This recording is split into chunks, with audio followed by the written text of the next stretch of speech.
নমস্কার বন্ধুরা, আমার আর একটি শর্ট ভিডিওতে তোমাদের সবাইকে জানাই অনেক অনেক স্বাগত আর অনেক অনেক ভালোবাসা। কড়াইতে দেখো পেঁয়াজ, রসুন আর কাঁচা লঙ্কা ভেজে নিচ্ছি। আর এটা হচ্ছে কচু ডাঁটা সেদ্ধ করে জল ঝরিয়ে নিয়েছি একদম। তো তোমরা কারা কারা কচু শাক খেতে ভালোবাসো অবশ্যই কিন্তু কমেন্ট করে জানাবে। আর কে কী দিয়ে খেতে ভালোবাসো? কেউ ইলিশ মাছের মাথা দিয়ে খেতে ভালোবাসে, কেউ ছোলা দিয়ে খায়, আবার কেউ নারকেল দিয়ে খায়।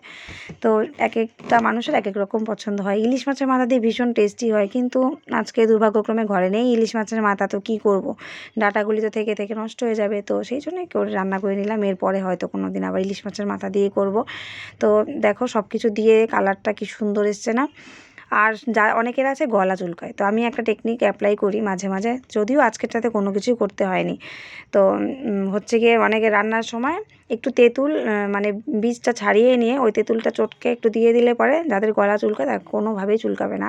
না হয়তো খাওয়ার সময় একটু লেবু পাতা নিয়ে নিলেও হয়ে যায়। তো যাই হোক, আমার তো গলা চুলকায় না, আমার খুব ভালো লাগে খেতে। ইলিশ মাছের মাথা ছাড়াই আজকে কচু শাকটা করে নিলাম। খেতেও দুর্দান্ত হয়েছিল। তোমাদের কেমন লাগলো অবশ্যই কমেন্ট করে জানিও। ভালো লাগলে প্লিজ একটা লাইক করে দিও।